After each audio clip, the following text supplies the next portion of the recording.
cette session, this session is all about how to make a game for your class using Google Slides. So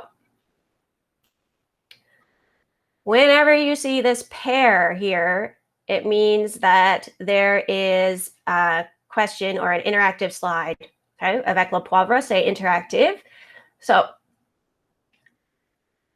parlez-vous français? You should have questions to answer. Oh, excellent.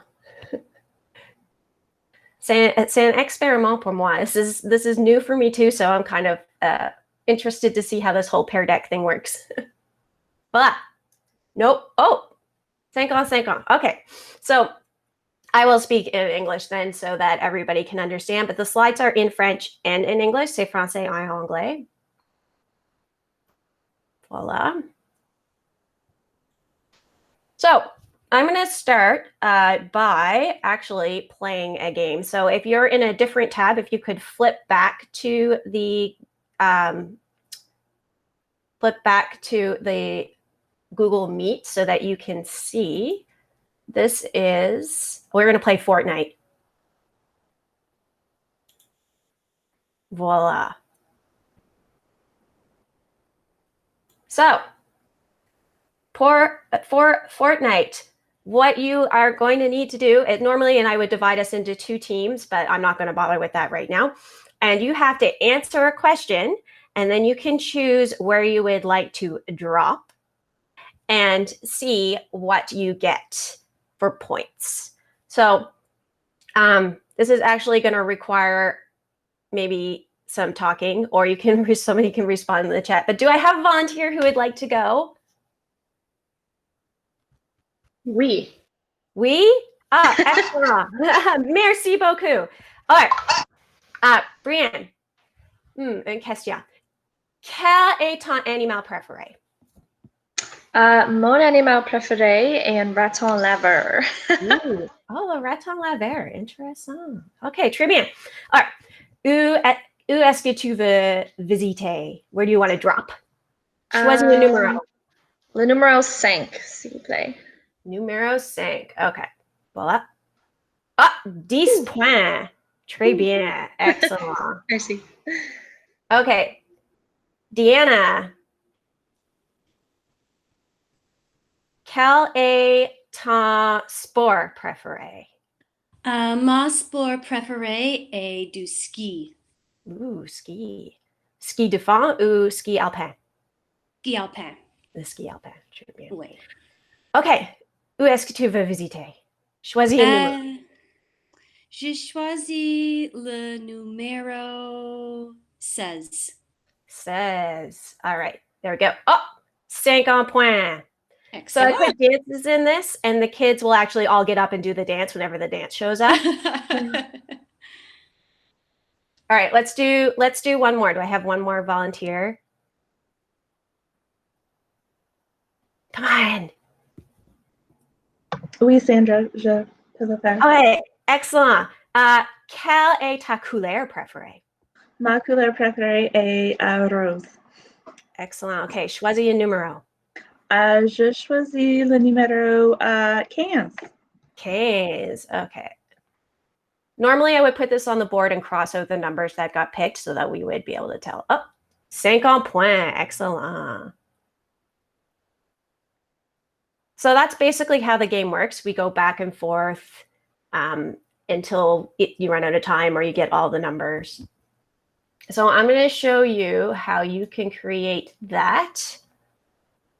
There we go. Oh, so first, I just wanted to say a little bit about game-based learning and why game-based learning benefits our students. So it gets students engaged. I find that a lot of my students who are terrified to speak French or answer a question during class, I pull out a game and they're all over it because they want to play. There's a higher retention of information if you're playing games in order to learn. It can encourage critical thinking, and it's fun. I have fun playing the games, and the kids have fun playing the games. And I think that's important because I don't want to be bored when I'm teaching either, right?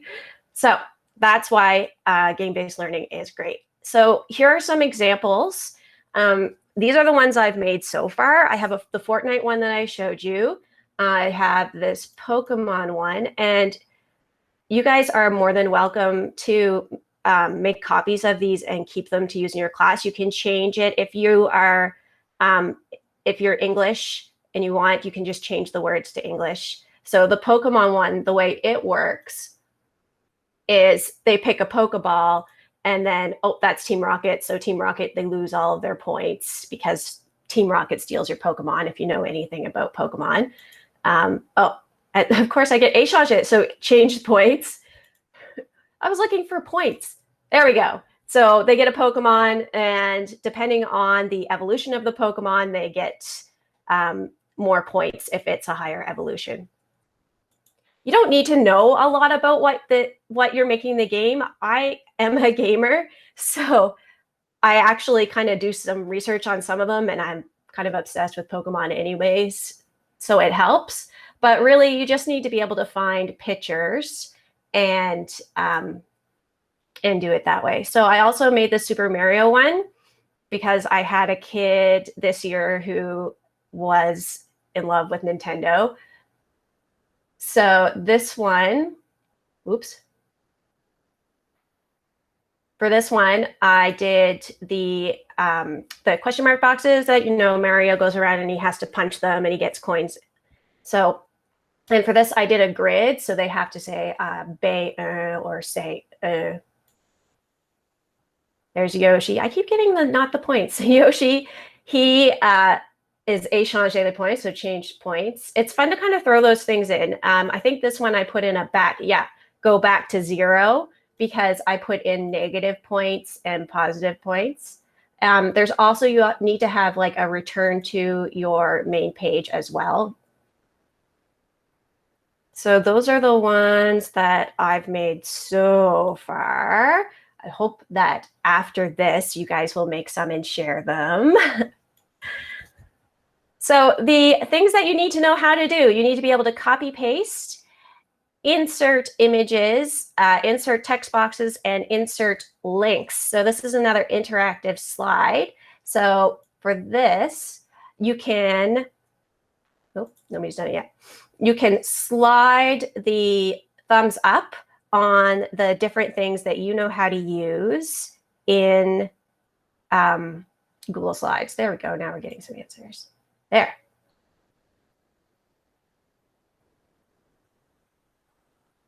This is kind of cool. Yeah, most people know copy and paste, so it's pretty much the same as the other ones.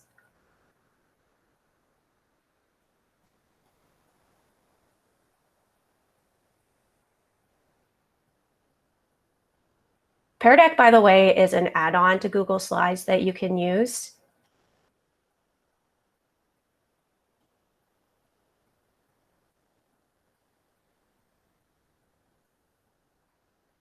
All right, cool. So I'm going to go over all of these anyways, just in case. All right, so where do you start? You have to pick a theme. Choisis un thème. So at the beginning of the year, and you probably do this with your students in some way or another, I will usually like either do a circle and talk to the kids about what their interests are, or do like a survey or something, come up with ideas. So usually you have an idea of what kinds of things they like. So in this one, you can type in some themes you think your students would like to have a game with. I came up with some of the stuff that I know my students are interested in. So like narwhals, Marvel, Minecraft is another one. I really want to make a Minecraft game. I just haven't had time to get around to it yet. Oh, Star Wars. Yeah, that's a good one too. A hockey. Yep. Baby Yoda. That would be kind of, that would be cute. You could do like the different memes of Baby Yoda. The kids would probably get a kick out of that. YouTubers. That's a good idea.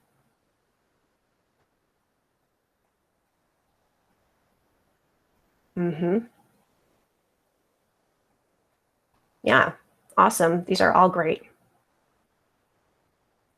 Harry Potter, yes. I also love Harry Potter.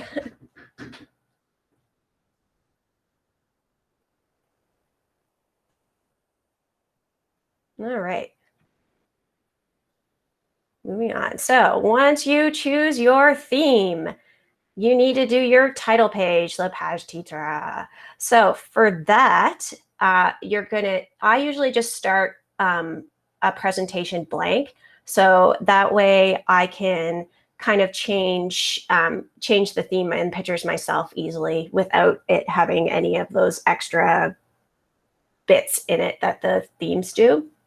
So for your background, there's actually a button up here in your toolbar that you just click on, background, and you can choose image. And if you use the Google image search inside Google Slides, it already checks the permissions. Do you mean for the Pear Deck, Denise? So on the Pear Deck, let me pop back here for a second. I have a little bar here you can probably see. Yeah, and it says show responses. So when you enter a response, if I click on the show responses, then I see that. So if you flip back to the Google Meet,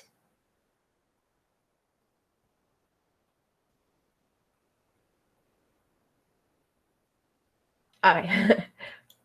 I keep forgetting that if you're in your, does it not show you the responses when I hit show responses? Curious, because this is the first time I've been doing this.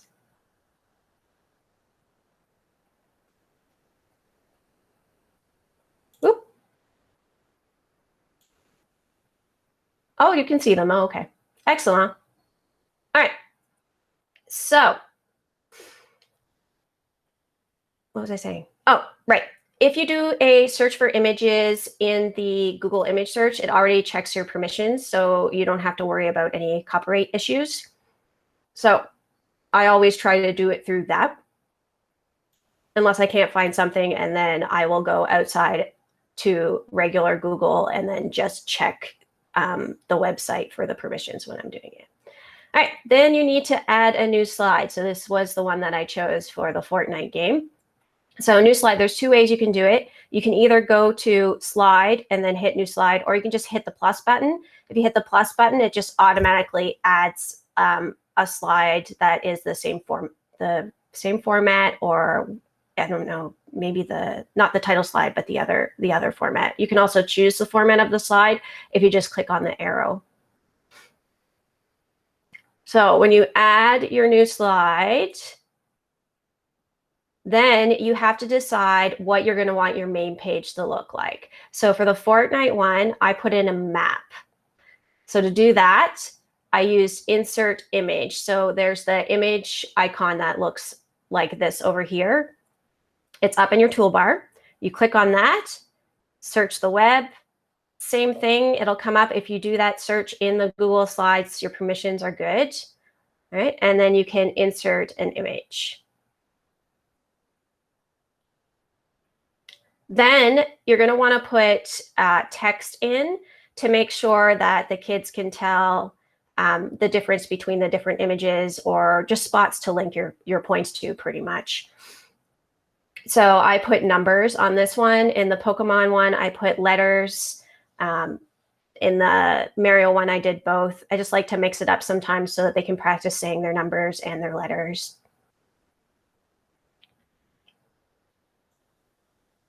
So a really, really useful tool when doing this is your copy paste, because then you can just insert your text or your photo that you want, have it with the font or whatever that you want to use, and then just click on it, Control-C to copy, Control-V to paste, and you can do all kinds that way. And you don't have to keep going back and doing insert text, insert image, and start from over again.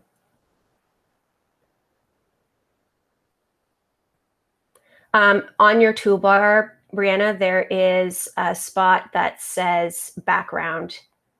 It's in the same spot as the insert image. It's right in your toolbar. All right, quick check-in. How are we doing? This is another slide that you have to slide the star over.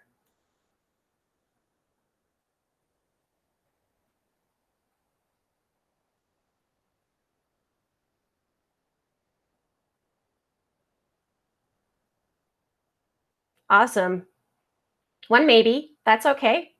You will have access to this presentation so that you can go back. And if you have any questions too, I can answer them as we go or at the end, totally up to you. All right.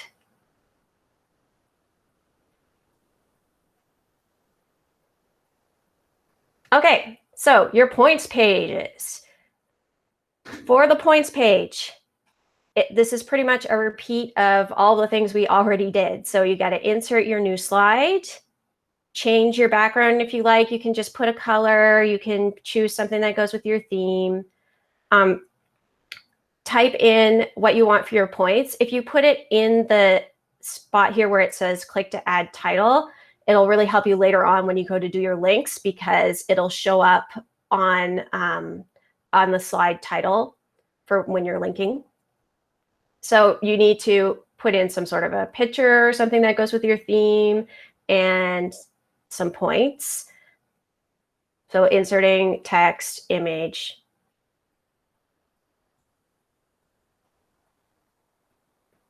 Oop, did I skip something?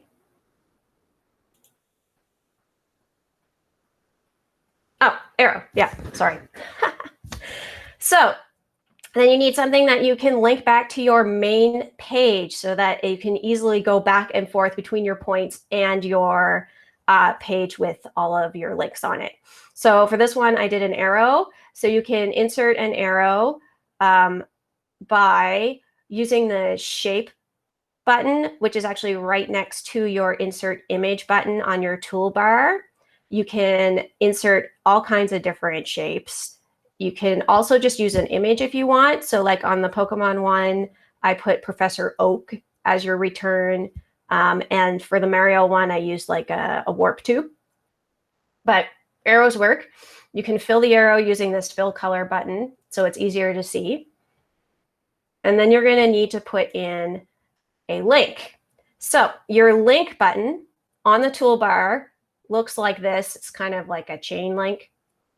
And what you need to do is click on the image or the text that you want to put the link on first. Then go up and click this link button, and it'll pop up kind of looking like this. And if you click slides and presentation, you can choose which slide. So it should be your slide 2. That's your main page because your slide 1 is your title page. So you can just hit slide 2 and it'll automatically link back. So to continue making points, the easiest way to do this is to duplicate your slide so that you don't have to start from scratch each time. So to duplicate your slide, you need to go over to the left-hand side, and then you can right-click or click with 2 fingers. It depends on if you're using a mouse or a Chromebook. And then it has the option to duplicate your slide, and it will make an exact copy of this. And then all you need to do is change the text. And you can even change the image by right-clicking or clicking with 2 fingers on a Chromebook on the image. And there should be an option to change image. And what that will do is it will change the image and keep it the same. Well, after you search and find an image, it will replace that image with your new image, but it'll be the same size and in the same spot. If you really want consistency, if you're kind of obsessed about it like I am. So after you get all your points done, and don't forget, like, throw in some go to 0, perdre les points, lose your points, échanger les points, just to mix it up because it's more fun that way. You need to go back and you need to link your main page images or text to your slides. So again, this is the same way. And this is why I was saying if you use that, the slide title spot for your text, it'll be easier because as you can see on here, it's got slide 2, 100 points, slide 4, 100 points, slide 5, 10 points. So you can sort of see which points are which. So that when you go back, so after we play, I usually go back and change the points around because all you need to do is just click on it, hit that link button and change it. So having this here means that it's a lot easier for me to sort of keep track of what ones I've already put in or not. Believe it or not, some of the kids are super good at remembering where the points are. Actually, I had a student one time who was sneakily writing down where the points were so that the next time we played, he thought he could have it memorized and written down so that he could find all the 100 points. All right, after you do that, it is very important that you test it out. Make sure that all your links work. So if you hit the present button, and when you roll the mouse over the your main page, whenever there's a link, your mouse should change from an arrow to a hand. And that's how you know the link is there. And make sure that you just click on all of them and that they link to the right spot. It should be fine if you've labeled your slides and you're able to tell what you were linking to, but it's good just to double check it anyways. And then you're set to play. So I wrote the rules in here. We've already played, so you should already have an idea how that works, but split into 2 teams, diviser en deux, have them answer a question. And really it can be anything. You could have them answer a math question. It could be a science question with whatever you are learning at that time. In core French, I use it for them to practice whatever phrase that we are working on at the time or question, really anything. That's one of the benefits of kind of just choosing a theme and adding pictures instead of actually putting the questions and answers in the slide, because then you don't have to go back and change your question answers or make new ones for new units or new subjects.